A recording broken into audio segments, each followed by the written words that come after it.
a gente, para quem ainda não conhece o canal, não entendeu a proposta, qual que é a proposta? É justamente dar mérito para quem tem propósito. Então, o Live News BR vai ser um espaço, os canais já estão aí, os vídeos, né? É um espaço que vai dar voz para pessoas que têm histórias interessantes, ou para pessoas que têm histórias interessantes que já são conhecidas, um novo olhar. A ideia é que, após assistir um vídeo, a pessoa saia mais feliz do que ela entrou. Ou porque deu risada, ou porque agregou conteúdo, ou porque tirou alguma lição. E hoje a gente está entrevistando aqui o Gui Rangel, que é o nosso futurista. Eu vou pedir para o Gui explicar o que é um futurista, para não confundir com tarólogo, não é tarólogo. É um futurista. Explica para a gente um pouquinho o que é um futurista, depois a gente conta as histórias que tem para contar aí, que são ótimas. Bom, obrigado, Mel, querida. Obrigado pela oportunidade de conversar com você. Qualquer chance de bater um papo com você é excelente. E quando esse papo é preservado, é melhor ainda. Então, adorando isso. Bom, você quer saber o que é um futurista? O que faz um futurista? Está usando assim uma coisa da feiticeira, lembra? Não é magia, é tecnologia. Então, a ideia do futurismo, o que é o futurismo? É uma disciplina onde você explora, você mapeia, você decodifica e ajuda a acelerar futuros possíveis. Então, a ideia é olhar para o que está acontecendo no mundo da ciência, da tecnologia, do empreendedorismo, da inovação e saber como essas coisas podem afetar a vida das pessoas, das organizações e da sociedade como um todo. E o objetivo maior é que elas fiquem informadas e se preparem para esses cenários possíveis. E mais do que isso, elas consigam desenhar futuros desejáveis, porque alguns acreditam que a melhor maneira de pegar e prever o futuro é criá-lo, é ir para ele. Então, quando você deseja um futuro, você cria, a gente ajuda a criar as ações que vão levar esses grupos para esse ideal que foi desenhado. Então, é uma tarefa cheia de vertentes, cheia de coisas interessantes, e no mundo que a gente está vivendo agora, ainda está mais interessante. Fora isso, acho que isso é a pontinha do iceberg, né? Você tem dado bastante palestra por aí, sempre sobre esse tema e sobre temas correlatos. Mas antes de chegar no Gui hoje futurista, tem toda uma trajetória que eu imagino que foi da onde você bebeu o teu conhecimento até chegar nesse expertise de conseguir ajudar pessoas e organizações a meio que planejar esse futuro. Conta um pouquinho da história. Eu acho como que você estava no Brasil. Eu gosto muito da tua história de como é que você foi parar em Dubai. Eu acho que essa história é super legal. Bom, essa história, ela é muito louca, que eu lembro que quando eu era moleque, eu sempre fui apaixonado por ciência, por tecnologia, por ficção científica. Então, essa ideia da imaginação era maravilhosa para mim. Mas eu encontrei assim o meu espaço profissional na publicidade. E eu gosto de pensar que publicidade é legal porque você tem que pensar em tudo. E o publicitário, mais ou menos, a boa maneira de descrever o publicitário é um cara que sabe um pouco de quase tudo, mas age como se soubesse muito. Então, tive esse contato com o conhecimento, era bem legal, e pintou uma oportunidade. Eu queria fazer uma coisa que me fizesse sair da caixa, então queria ter uma carreira internacional, só que eu não queria ir para os lugares óbvios. Isso, pô, a gente está falando de 2004, tá? É uma época que o brasileiro nem saía. Tanto que quando eu morei fora, fiquei lá fora, saí tão antes da leva de publicitários que hoje povoou o Brasil, que eu encontrei uma vez, fizeram uma lista de publicitários que foram para o exterior, eu era só o Guilherme, amigo do Rômulo, porque ninguém sabia quem eu era, que eu estava fora há tanto tempo que eu virei tipo uma história antiga, quase esquecida nos pergaminhos. Bom, mas o que aconteceu foi isso. Eu estava um dia, trabalhava numa agência, na TBWA, aqui no Brasil, nos idos de 2004, quando apareceu, eu vi numa revista de publicidade uma empresa de recrutamento de profissionais de propaganda para o Oriente Médio. E eu falei, pô, aí tem uma coisa legal, hein? Vamos ver qual é. Aí entrei no site, pô, explicava o que os caras faziam, os mercados, poxa, bacana. Eu sabia que Dubai era um lugar mais progressista, um pouco diferente, não era que nem Bagdá em guerra. Pô, vamos lá. Tinha um formulário para preencher. Pô, bacana, vamos ver agora. Deixei para lá, que a vida de publicitário te arrasta para outros lados o tempo todo. Você está sempre em constante movimento, né? Correndo atrás do tempo perdido. Meses depois, eu lembrei, pô, e aquele anúncio mesmo, como é que era? Tinha até o formulário. Preenchi o formulário, você colocava alguns detalhes sobre a sua carreira, a sua experiência, colocava uns exemplos do trabalho que você tinha feito, mandei. Nunca nada vai rolar. Bom, fiquei 11 anos em Dubai. Um dia me acordei assim em 2005, junho de 2005, estava eu no Dia dos Namorados embarcando de São Paulo para Dubai, um voo super longo, que na época não tinha voo direto, era São Paulo, deixa eu ver, São Paulo, Amsterdã, Dubai, foi isso. Então, e aí foram 11 anos disso. E você foi para passar poucos meses. Ó, foi isso. Eu imaginava que era o seguinte, pô, ir para fora, o que, que você precisa para dizer que você foi para fora? Você fica alguns meses, já dá para contar para os amigos. Pô, o cara morou no Oriente Médio, muito louco. E na época, a sensação de ir para o Oriente Médio, quando você contava para as pessoas, é que eles achavam que estavam mudando para o planeta Marte ou para um outro planeta do ET. Nossa, você vai para lá, imaginava bombas explodindo, pessoas gritando, e não era nada disso. Mas eu pensei, ficar alguns meses já dá para contar para os amigos. E o meu benchmark, assim, meu padrão é, comprou um carro, você já pode dizer que você morou fora.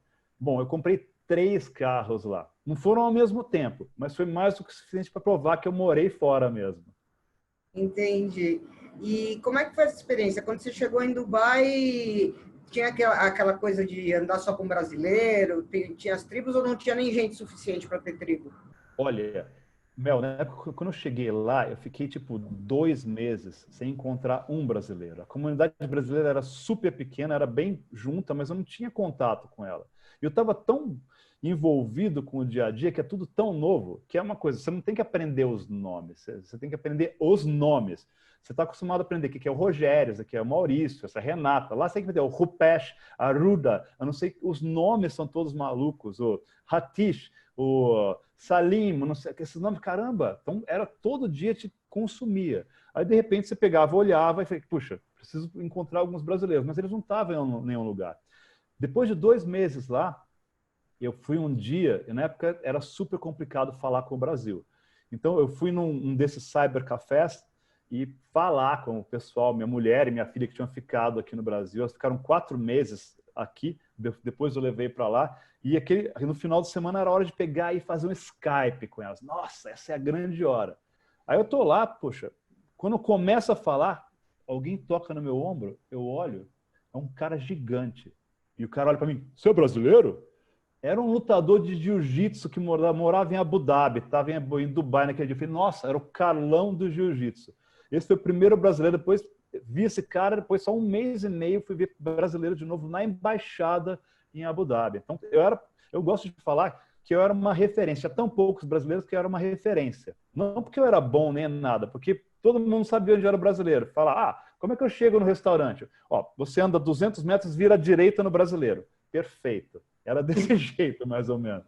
Você virava uma referência para a Camila, a direita no brasileiro é ótimo. E conta para mim um pouco como é que foi a questão, tem a questão cultural, de adaptação, como é que é, o que você achou de mais legal, de mais difícil, quais as primeiras impressões, o que depois acabou ficando normal, o que você recomenda? Conta um pouco para quem está pensando em sair para o exterior como um todo, assim. É muito louco, porque a gente tem uma visão muito estereotipada de tudo. A gente tem uma visão muito superficial, porque a gente não tem tempo, não tem acesso à informação mais qualificada. Então, quando você olha para o Oriente Médio, você imagina que é um lugar homogêneo, tem o mesmo tipo de pessoas e tudo mais. Eu lembro que tinha um comediante que chama Russell Peters, que é bem famoso lá, é um canadense de origem indiana. Então é legal ser indiano que você consegue tirar sarro de todo mundo, que você não está ofendendo ninguém, porque o indiano está no meio de tudo. Ele é um pouco negro, um pouco branco, um pouco isso, um pouco aquilo. Então, eles fazem um humor muito divertido. E o Russell Peters, ele é ótimo para fazer isso. E ele não tem pudor assim, de fazer questionamentos muito grandes sobre a maneira que a gente vê o mundo. Através de, sério, umas tiradas super ácidas. Mas eu lembro que eu vi um show dele, primeiro, e pô, bacana, comecei a prestar atenção no cara. Ele foi para Dubai de novo, ficava lotado. E nesse segundo show, ele conta uma coisa que é bem interessante. Ele estava lá num café, e nos shoppings lá tem uns cafés assim, super bacanas, tipo Starbucks, mas melhores ainda. E tinha 2 meninas locais com o rosto, não com o rosto coberto, mas com o cabelo coberto, conversando na língua delas. E ele falou, caramba, isso não parece a língua que eu conhecia. Ele não tinha tanto contato com os árabes. Ele sempre via aquela coisa meio, sabe, agressiva, gutural. Aí ele pensou, o que ele lembrava era aqueles caras jogando pedra, gritando, jogando coisa. Aí ele percebeu que a maneira com a qual a mídia ela retrata o Oriente Médio é que eles pegam uma pequena parcela da população e tentam expandir para o todo. E a gente acaba tendo essa visão extremamente simplista, preconceituosa do que é. Então, eles têm milhares de nuances. E que eles viam lá que eram as meninas super delicadas, o árabe delas era uma coisa super delicada, suave, diferente daquele que a gente acabava vendo naqueles noticiários tão agressivos da CNN e outros. Ele falou, pô, caramba, o que os caras mostram lá na CNN, ele fala, são os caipiras do Oriente Médio. Não é todo mundo. Como se pegasse e mostrasse o pessoal diferente, fala, pô, esse daqui é o mundo. Então você começa a ter, quando você está lá, você percebe que é muito mais. E como o Brasil é um lugar que eu gosto de falar que é insular, a gente olha muito pouco para além das nossas fronteiras, a gente olha muito pouco para o mundo. A gente vai para a Europa, tudo, a gente não se deixa influenciar. E, de repente, estava eu lá, num ambiente de trabalho, sendo líder de equipes multidisciplinares, multiétnicas, multiculturais. E, cara, isso é um mundo extraordinário. Num dia normal de trabalho, eu lidava com pessoas de 11 países diferentes. Era, o que era? Austrália, Nova Zelândia, África do Sul, Nepal, Paquistão, Índia... Deixa eu ver o que mais. Canadá, Inglaterra. Cara, isso é num dia normal de trabalho. Todo mundo no mesmo espaço de trabalho. Então, você passa a empatizar mais com essa ideia de que os seres humanos têm a ver, muito a ver, de uma forma intensa. É um exercício de humildade, que você tem que se aproximar. E você, no final, essas equipes todas misturadas, que tem também libaneses, sírios, às vezes pessoal do Bahrein e tudo mais, elas estão com o objetivo de criar comunicação, como era o publicitário, para um mercado também bastante fragmentado, e mesmo dentro do mundo árabe, cada mercado tem suas características. Então foi uma coisa super intensa, super rica, que fazia cada dia ser valer por 10 dias, do começo ao fim. Foi muito bacana. Entendi. E me diz uma coisa, tem peculiaridades quando você fala assim, tanto em termos de produção como em termos de entrega, na publicidade do Brasil para a publicidade de Dubai? Imagino que deve ser bem diferente. Olha, eu achava que era diferente. Na superfície parece diferente. Quando você vai para os problemas, você começa a pensar, você percebe que as pessoas são muito parecidas, as reclamações são as mesmas, tem muito disso. Mas um desafio que você enfrenta é esse fato de você ver que o mundo árabe não é uma coisa homogênea. Cada um tem um estilo. Alguns lugares são mais conservadores, outros não. Alguns lugares tem uma cultura mais aberta no sentido de variações. O Egito, por exemplo, é o grande lugar de produção cultural. Então, uma boa parte dos filmes, das séries que eles assistem por lá são do Egito. Lá já o Líbano tem muita música também. O Egito tem música, mas o Líbano também tem as cantoras, cantores famosos. Então tem toda uma cena cultural que você tem que entender para poder incorporar no seu trabalho. Mas ao mesmo tempo que você está falando com cada uma dessas subculturas que tem línguas diferentes. Não existe o árabe. Depois eu vou contar uma história exagerada que eu gosto de usar para exemplificar como é que era o meu trabalho de estrangeiro, tentando trabalhar com uma propaganda árabe. Mas além de você estar falando com essas subculturas, na África do Norte, por exemplo, onde você está falando com uma cultura que tem influência francesa, o árabe é tão diferente que os caras preferem falar em francês do que árabe para se entender. Então, você tem que levar tudo isso em consideração. E como eu era estrangeiro, e o árabe também é uma língua milenar, extremamente rica em nuances, é quase impossível para um cara de fora, um gajinho que nem eu, tentar sacar. Então, você dependia muito da equipe para ajudar você a direcionar e criar alguns insights que fossem universais o suficiente para funcionar em vários mercados, mas adaptáveis o suficiente para poder tocar os corações e mentes das pessoas. Mas você acabava ficando muito vendido. Fora o fato de ter tanto estrangeiro nos Emirados Árabes. Como é que funciona? Dubai é um emirado. Eles fazem parte de uma confederação que viraram um país chamado Emirados Árabes Unidos em 71. Então, são 7 emirados, cada um com estilo, que eram cidades, estado, reinos independentes que se juntaram. Então, mesmo dentro dos emirados, tem muita diversificação. Alguns são mais conservadores, outros não. E fora isso, mais de 85% da população são de fora. Então, você imagina, quase 50% são indianos. O resto é gente do mundo inteiro. Você está se comunicando com esses caras também. E todo mundo árabe também tem esses demográficos malucos. E eu, como publicitário, tinha que lidar com essa multitude de coisas. Era um desafio, você pode te contar. Conta aquela história da campanha que você tinha que ter uma dupla te traduzindo, que aquela história eu acho sensacional.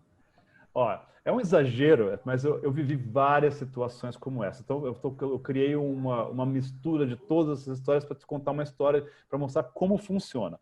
Bom, o árabe, como se fala hoje, não existe um árabe, existem os dialetos árabes. No Golfo Pérsico, ou Golfo Arábico, o Golfo Pérsico, você não pode falar para os caras se eles querem te matar, né? Porque persa é Irã.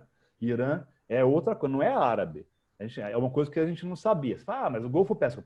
Golfo Pérsico como? Golfo da Arábia. Os caras ficam muito pé da vida. Mas os caras estão... Dentro disso, tem o árabe do Golfo, que é o árabe dos Emirados Árabes, de Doha, como é que é? Do Catar, de Bahrein, Arábia Saudita, que tem algumas, já tem diferenças. Aí tem o árabe do Levant, que é o árabe do Líbano, da Síria. Depois tem o árabe egípcio. Depois tem aquele árabe totalmente diferente do norte da África. Cara, é uma loucura. Então, eu não falava árabe. Quando eu cheguei lá, falei, quero aprender árabe. E o meu amigo árabe, o pessoal que trabalhava comigo, falava, cara, não, Gui, não faz isso. Mas porque não é muito difícil, cara. Eu mesmo não falo direito, mas eu quero aprender também a ler e escrever. Eu não nem leio, que escrevo árabe, cara. Então, como todo mundo falava inglês, eu gosto de falar porque o inglês é a língua internacional, porque até americano consegue falar. Então, beleza. Se o americano consegue falar, todo mundo consegue falar. Então, a gente usa o inglês para o dia a dia, mas você dependia, você está fazendo uma propaganda, querendo uma campanha, você depende de gente para ajudar você a adaptar isso para o árabe. E ainda mais você tinha uma carência enorme de criativos, de pessoas de criação que criassem para propaganda árabe. Os caras eram poucos, eram disputados a tapa, os caras estavam em constante movimento. Então, o que você fazia? Você criava sua equipe, por exemplo, um cara sul-africano, mais um indiano, um diretor de arte indiano, um redator sul-africano. Os caras trabalhavam, criavam conceitos, legal. E depois a gente pegava e entregava para que chamam tradutores criativos árabes, que em geral eram sírios, que o sírio é o que fala o árabe mais puro, que criavam traduções criativas para aqueles conceitos. E só para entender, tem essa miríade de dialetos árabes lá. E quando você faz propaganda que eles chamam de pan-árabe, que é para todos os estados árabes, você tem que pegar e usar a língua que todos conseguem entender, que é o árabe antigo, o árabe que está no Corão. Imagina, uma língua que não mudou desde o século VIII, desde o século VII. É como se você falasse o inglês da avó do Shakespeare. É muito arcaico, muito travado. Mas você tinha que entregar para os caras e falar, vamos lá. Então, vou dizer um exemplo como é que acontecia. Você criava um slogan que era tipo, pense grande. Em inglês fica lindo. Think big. Ótimo. Aí você pegava e passava para os tradutores criativos árabes. Aí o cara, think, em inglês, poxa, legal, você traduz português para inglês, é mais ou menos claro. Think, pense, think, big, grande, legal, funciona. Em árabe, o cara pegava, voltava depois de um tempo, uns dias, e trazia 4 páginas com, sabe, pequenininho, escrito em árabe, variações do negócio. E eu pegava, olhava aquilo, falei, caramba, e como eu sou um cara visual, eu não conseguia ler o árabe, mas eu reconhecia as letras. E eu via que não tinha nenhuma letra a ver, não tinha nada em comum. Falei, caramba, o que está acontecendo aqui? Aí eu pedia para o cara ali, vamos ver pela melodia. Toda a equipe lá assistindo, e sempre tinha mais alguns caras árabes de outras áreas para ajudar no processo decisório. Aí lê essa daqui, lê para mim essa daqui. Caramba, uma coisa longa, isso você pensa. Esse daqui, ó. Aí o cara ia lendo, tá legal, mas qual que é o bom? Tá, ele pegava, esse daqui, tinha um até sublinhado. Ele pegava, enchia o peito, uma coisa toda poética, né? Ele chegava uma coisa.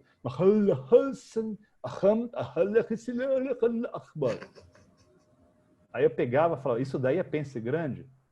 Mas qual que é a tradução exata do que você escreveu? Mel, era sempre assim, tá? Ele falava, ó, a tradução é a seguinte: ao subir a montanha e chegar no cume, as nuvens se abrem e um cavalo alado vem e abençoa você e sua família com ideias de grandeza. Eu falei, isso é pense grande? Aí o cara que estava do lado, estava ajudando, ele falava, mas isso no dialeto da Arábia Saudita significa que sua mãe tem cara de camelo.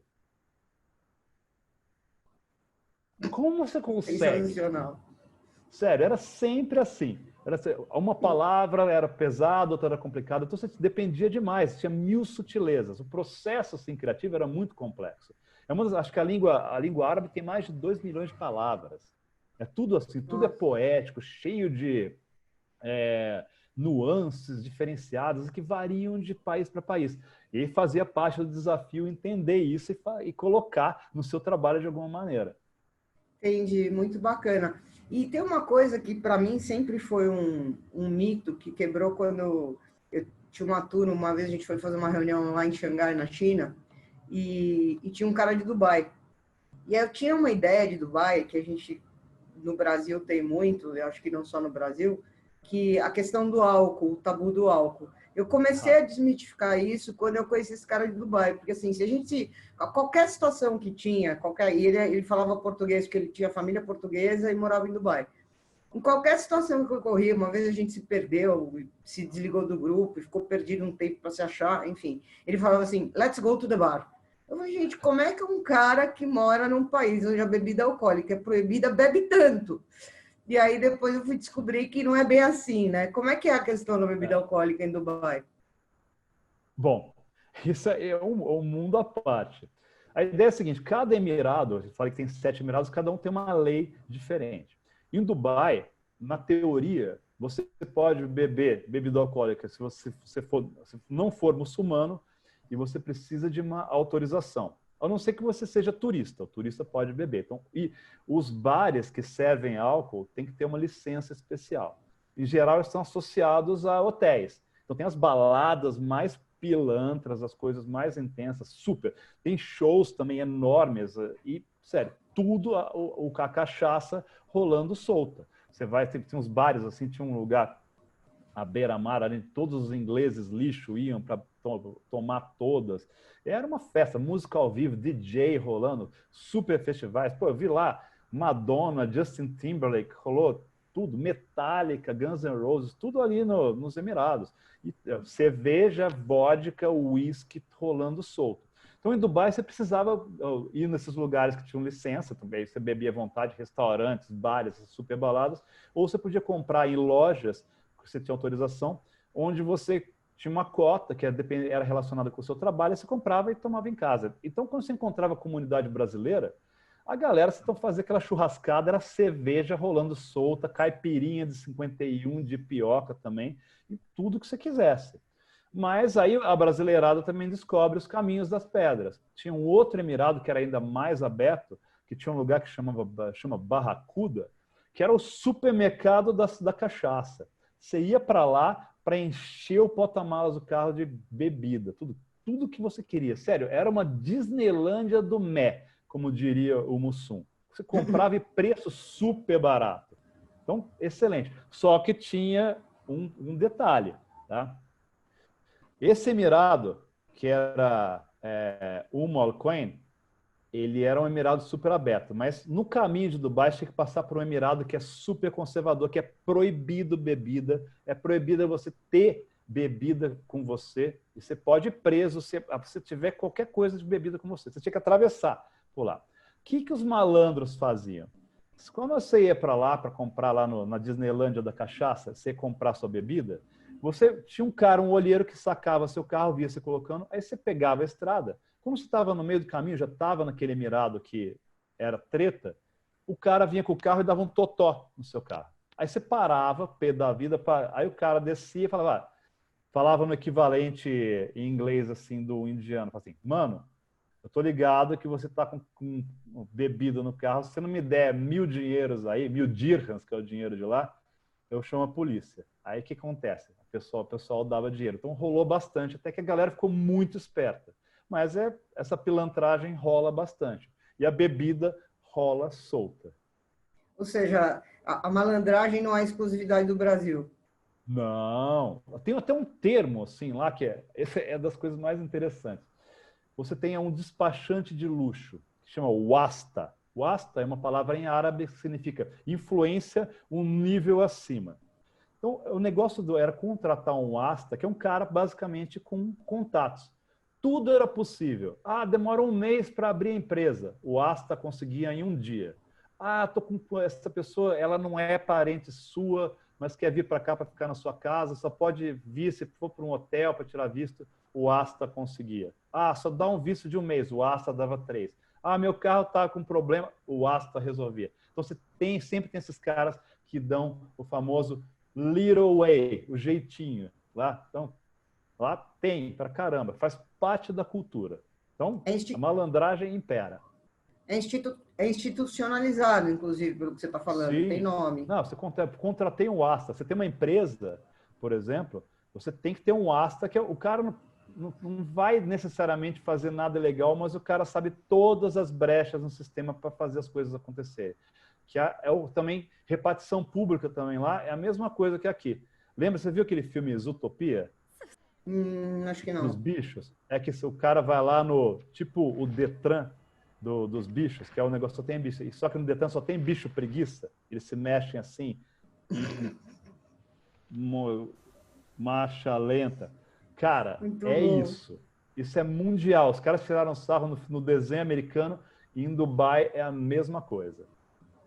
Entendi. E você estava falando de carro, de tirar carro. Você tem histórias engraçadas, né? Você tinha um Karma, que era um carro. Nossa, aqui no Brasil, eu tinha um sonho.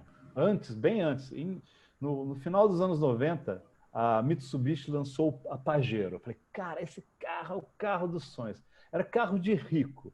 Mesmo quando ele ficou barato, estragado, continua sendo associado ao carro de rico. Então não dava nem para comprar uma Pajero, que era mais barato do que comprar um Gol, porque o pessoal achava, pô, o cara é rico, então você tinha aquele risco de ser sequestrado. Lembra quando tinha aquela época que é risco de sequestro? Então, meu sonho era ter uma Pajero. E não era ter uma Pajero nova, era ter uma Pajero velha, como aquela que eu queria. Aí vou para Dubai, chegou a hora de comprar a bendita Pajero.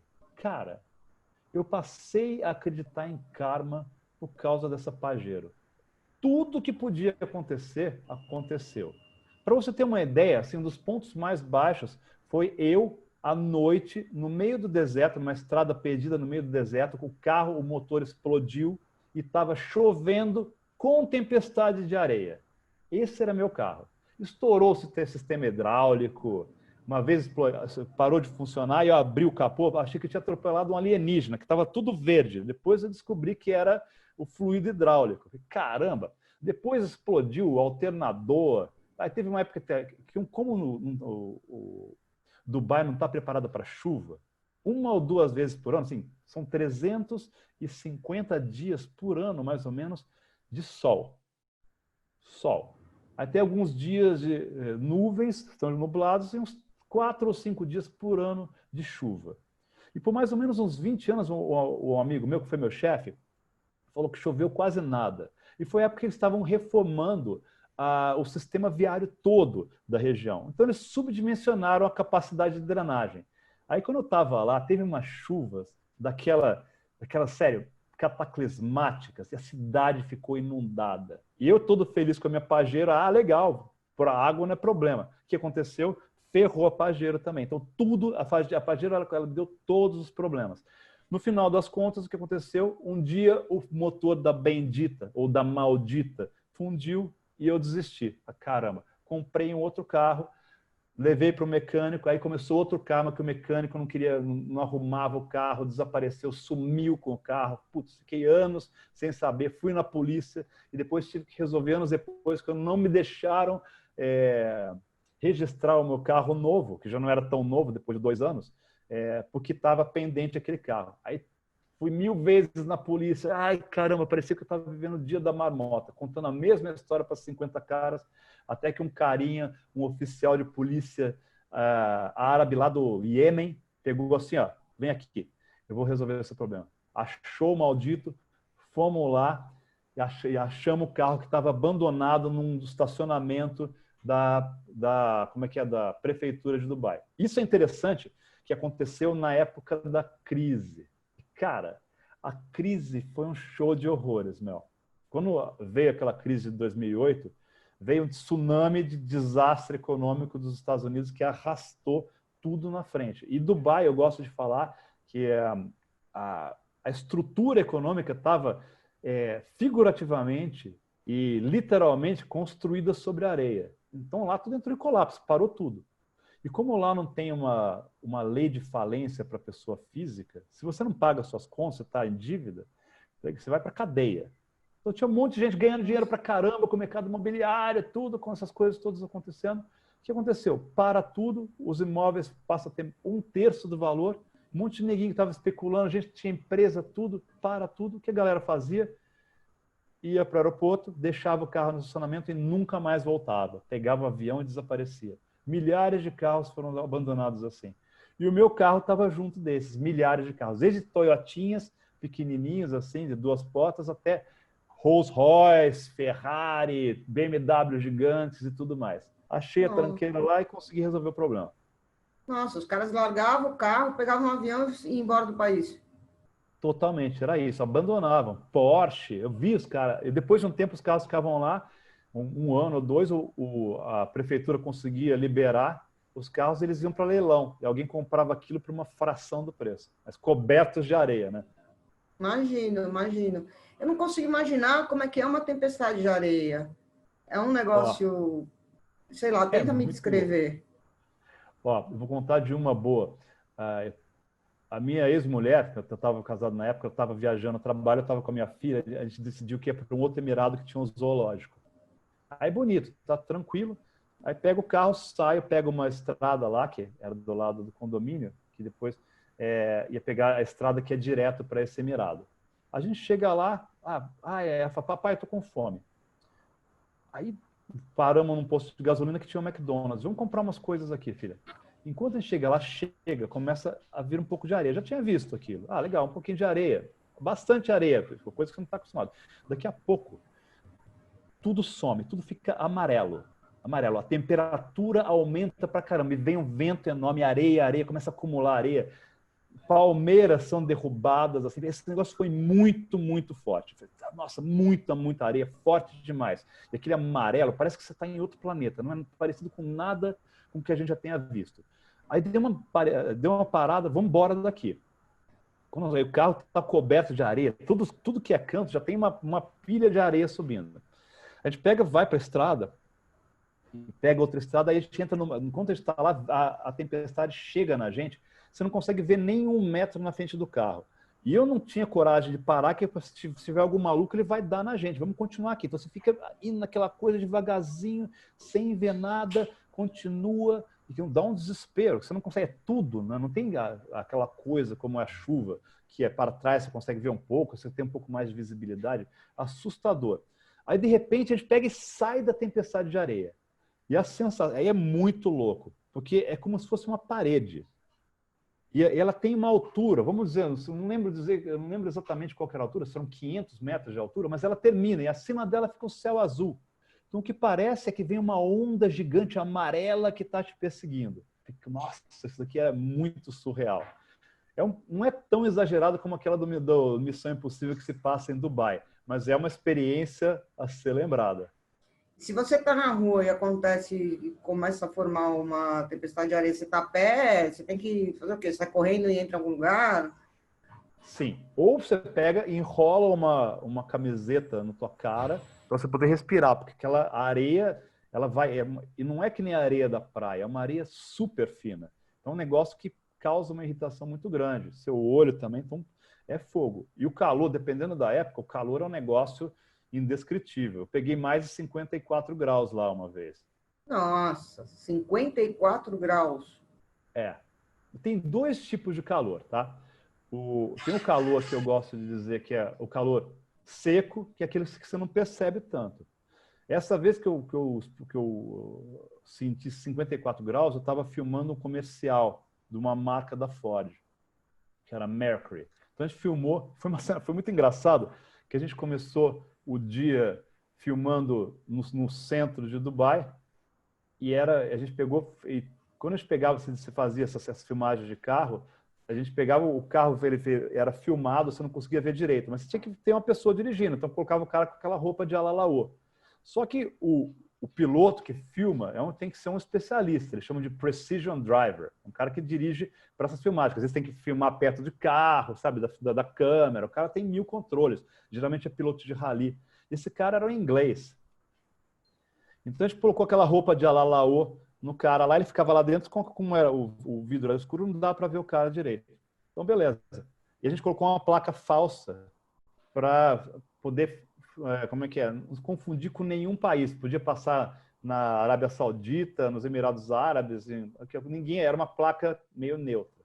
Legal. Então a gente terminou e foi filmar no deserto. Então o que aconteceu? Entrou esse cara, o motorista, e é proibido para estrangeiro usar a roupa dos caras, a roupa completa. Então, legal. Então a gente vai, entra eu, o diretor, que era um cara indiano, nova-iorquino, um cara libanês, que era produtor, o motorista, que era um irlandês, pegamos o carro e vamos lá atrás da equipe que já tinha saído. Aí a polícia para a gente. Aí quando os caras param, que é por causa daquela placa lá, não entender qual era da placa. E outra coisa, o carro tinha uma outra cor, teve que trocar de cor para poder fazer a filmagem. Então o documento estava com o carro vermelho, o carro estava prata lá, porque os caras tiveram que alterar. Aí chega o policial, vê aquela placa lá, manda descer e sai cada nego mais estranho que o outro. O que essa galera junta aqui? Quase fomos presos por conta disso. Não entendeu nada. Aí veio o Asta. Eles tinham o Asta trabalhando para a gente, liberou a gente. Então, o cara recebeu uma ligação. Ah, não, pode ir. Aí resolveu. Era para todo mundo passar a noite no Chilindró. Al Chilindró. Mas a gente foi lá para o deserto e filmou a 54 graus. Impressionante. Mas resumo da ópera, em Dubai, se você não tem um Asta, você tá ferrado.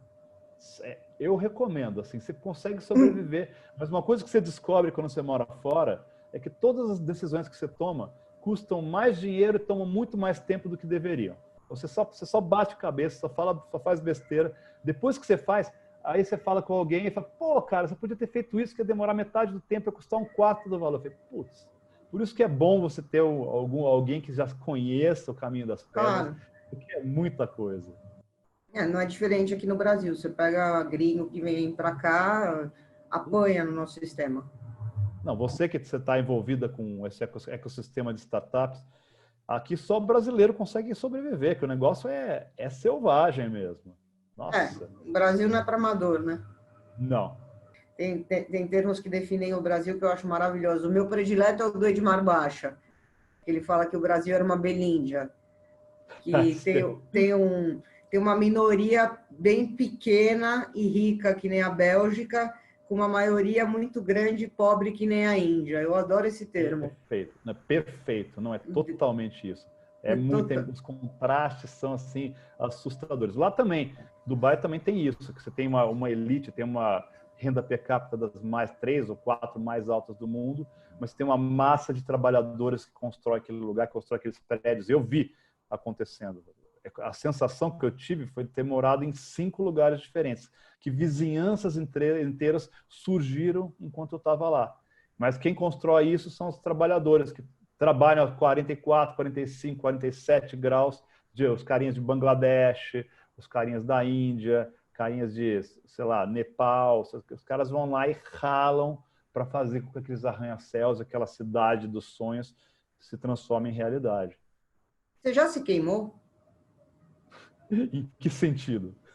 Sei lá, tá com o pé no chão, em algum momento pisar no negócio e ver que o negócio tá quente.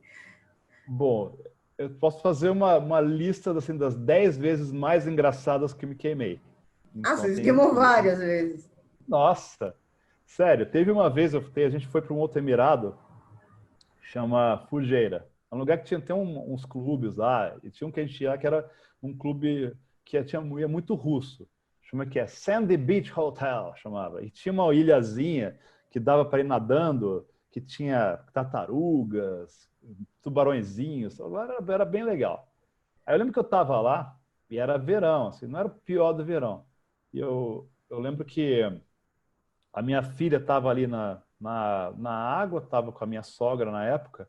E aí chegava, pô, vou lá. Eu tinha deixado o chinelo da piscina, falar, eu vou andando. Falasse, descalço.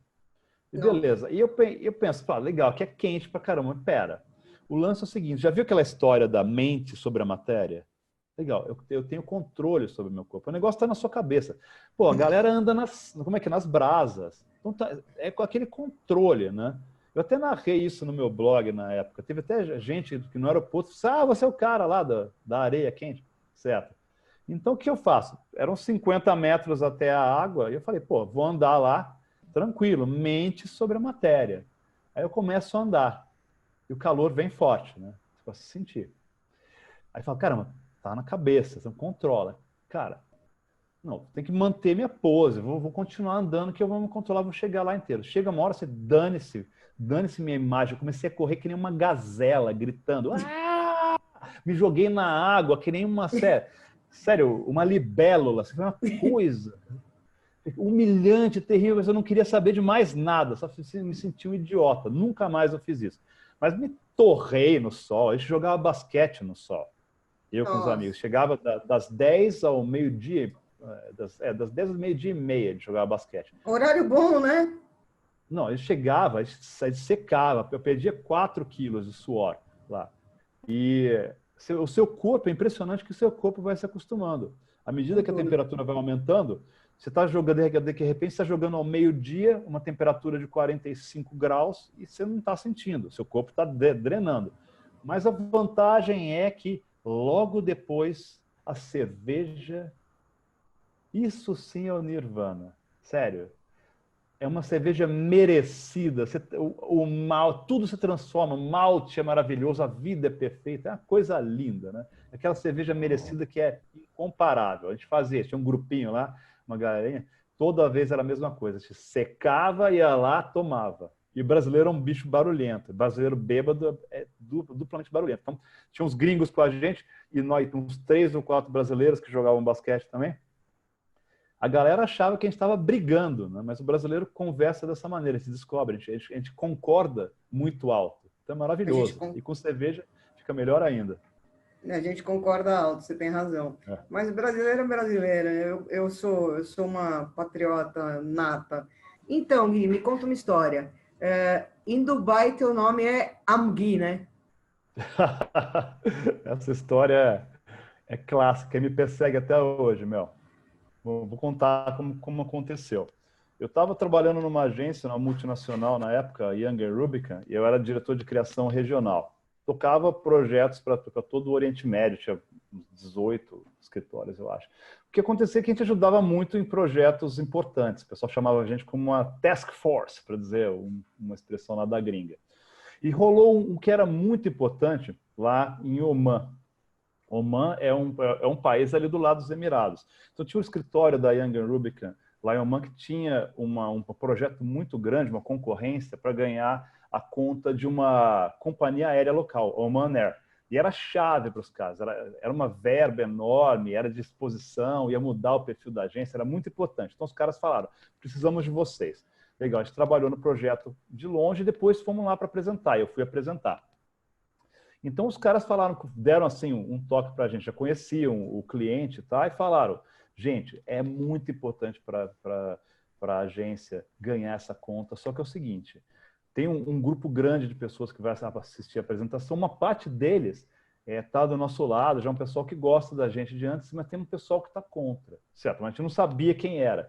Eu sabia que era importante, a gente tinha que fazer o negócio acontecer. Aí chegou o dia da apresentação e vou lá. E uma coisa que você tem que aprender do Oriente Médio, como os caras têm nome estranho, a gente esquece, os caras, todo mundo tem os Rafiks, os Muhammad, tem várias entonações de Muhammad, tem os Shahid, um monte de nome árabe que você não conhece, só que você esquece que o seu nome as pessoas não conhecem. Ninguém me chamava de Guilherme, então ninguém conseguia falar Guilherme, ninguém conseguia ler Guilherme. Ler Guilherme era a coisa mais bizarra. Cada vez que o pessoal me ligava de banco, de alguma coisa, tentava ler meu nome, tinha sempre uma pausa dramática. Oh, is it Mr. Pausa e Mr. Graham? Nunca acertava. Então eu virei oficialmente Gui, para todo mundo. Gui aqui. A única complicação é que, como tinha muita gente que falava francês, quando eu falava que meu nome era Gui, eu já começava a falar em francês. Eu falava, desculpa, eu não falo francês. Tá legal. Então, era um nome exótico. Então, você esquece, vamos lá. Chega o dia da apresentação, vamos lá para aquela sala enorme, né? Tipo ONU, puxa, é importante aquela coisa.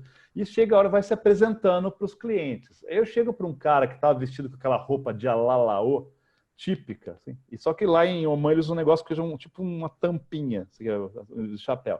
Aí vou apresentar para o cara, aí falo em inglês, aquele meu inglês britânico, eu falei, hello, I'm Gui. pro cara. E o cara olha para mim, achando, pô, hello, I'm Gui. My name is Muhammad. O cara achou que meu nome era I'm Gui. E me adorou, e ficava me chamando de I'm Gui. Aí, para fazer uma apresentação, o cara fez comentários, very good, I'm Gui. E a gente precisava ganhar tanto aquela conta que até hoje eu sou I'm Gui pro cara. Então, nunca. E pior é que todos os meus amigos passaram a me chamar de I'm Gui para me zoar para sempre. Essa foi uma das histórias com o nome. Sensacional, muito bom, Gui, valeu, viu? Muito bom. Ai. E Sim. como é que foi o processo de voltar para o Brasil? O que te fez vir para cá? Conta um pouco dessa história, de como é que você entendeu que o teu ciclo lá terminou, o que te motivou a voltar, o que te motiva hoje? Ó, o que acontecia, uma coisa que fazia falta para mim, Mel, é a ideia de que o valor que eu estou criando tem um impacto real na vida das pessoas. Eu sempre senti isso. Quando você faz propaganda, essa relação é um pouco nebulosa. Você não tem dados claros, você não tem um contato claro com as pessoas. Eu sempre senti uma falta. E que, como a gente é um pouco artista, quando você trabalha em propaganda, você quer se expressar através daquilo que você produz. Você quer saber como as pessoas reagem. E no final das contas, isso é muito, sério, abstrato. Por isso que os publicitários são fissurados em festivais de propaganda. Porque ali estão sendo reconhecidos pelas únicas pessoas que realmente põem algum valor naquilo que eles fazem. Valor no sentido, nossa, olha que coisa bem executada, que ideia. Porque as pessoas, eu via, uma coisa que me frustrava na época é que eu via assim, o melhor comercial. Os caras demoraram 1 ano para fazer, 1 milhão de roteiros, aí gastaram 1000 coisas, e passou uma vez o Super Bowl, maravilhoso. Você mandava para alguém que não tinha nenhuma relação profissional com propaganda. Aí o cara pegava e falava, nossa, que legal. Ele pegava mandava de volta para o seu vídeo de um gato caindo do sofá. Olha que legal isso também. Para o cara, aquela coisa transcendental, aquela coisa maravilhosa que reinventa os conceitos da propaganda, ela tem tanto valor quanto aquele momento de entretenimento que o gato caindo do sofá proporciona. Eu falei, caramba, eu preciso fazer algo que tenha um impacto, pelo menos percebido por mim, mais real. Eu lembro que eu gostava mais de escrever piadas, sabe? One-liners, piadinhas de uma linha, porque as pessoas reagiam, as compartilhavam, às vezes até zoavam, achavam que era horrível, mas elas, pelo menos, elas reagiam. E outra sensação é muito boa, que lá em Dubai tinha muito comercial que você pegava e passava no cinema. Então, era legal você sentar no escurinho do cinema e via um comercial seu passando, você sentia a reação das pessoas. Às vezes a reação não era positiva, mas quando eles gostavam, você se sentia invencível. Mas o que eu sentia mesmo é que eu precisava fazer algo que tivesse um valor real, que fosse meu. Então, comecei a pensar em ideias de startup, criar algo que trouxesse, sério, alguma mudança de paradigma, que trouxesse uma mudança de modelo de negócio para algo realmente diferente. Abri um documentozinho no Google Drive e comecei a escrever. Escrevi, sério, umas 10 páginas de ideias diferentes, tudo. Até que um dia eu vivi uma experiência que gerou a minha ideia de startup. Foi uma ideia de uma startup para ajudar a renegociação de dívidas, para reduzir o custo da dívida das pessoas, baseado na potabilidade de crédito. Eu pensei nisso lá, falei, caramba! E vim para o Brasil com a ideia de pegar e fazer isso acontecer, porque eu sentia que ia ter um impacto real na vida das pessoas, ia ter criar uma mudança que ia fazer, sei lá, a relação das pessoas com o dinheiro, com seus bancos, tudo mais saudável. Então, mudei completamente minha vida, fiz o caminho contrário, todo mundo está fazendo um zig, eu fiz um zag e vim para o Brasil para batalhar esse país que não é para amadores, como você falou. E faz quanto tempo que você voltou? 4 anos agora. 4 anos. E hoje você está com uma rotina de palestra muito grande, você está ainda com o blog? Sim, estou com meu blog, estou escrevendo ainda. Eu agora migrei alguns textos que eu escrevi. Eu tenho vários blogs. Tinha um blog que eu escrevi só das minhas aventuras em Dubai, chama Dubai Lacobaco. Aí depois criei um blog para falar das minhas experiências como empreendedor. E agora, como me enveredei nessa área do futurismo, que é não tem fim, e tem tanta coisa acontecendo que sempre tem assunto, criei um blog novo que estou colocando coisas, também estou postando muita coisa no LinkedIn, porque tem já uma audiência grande disponível, você vai abrindo o leque, você vai criando mais contatos, mais conexões, pessoas interessantes se aproximam. Então tem sempre conteúdo sendo gerado, que é uma maneira de você permanecer vivo. Então, Gui, faz sua propaganda aí. Então, é só te achar no LinkedIn, que vai ter bastante conteúdo bacana teu. Como é que te acha no LinkedIn? Ó, no LinkedIn é só procurar Gui Rangel.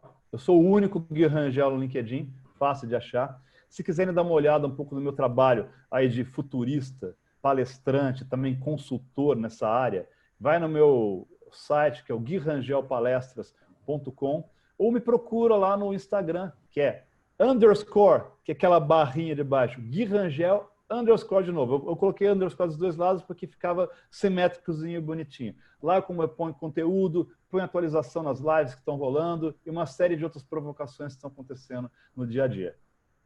Bacana. Tem mais alguma coisa que você gostaria de acrescentar, seja de dica para quem está assistindo essa entrevista, de que você acha de futuro, do que você quer deixar de legado, enfim, fica à vontade aí para passar teu recado.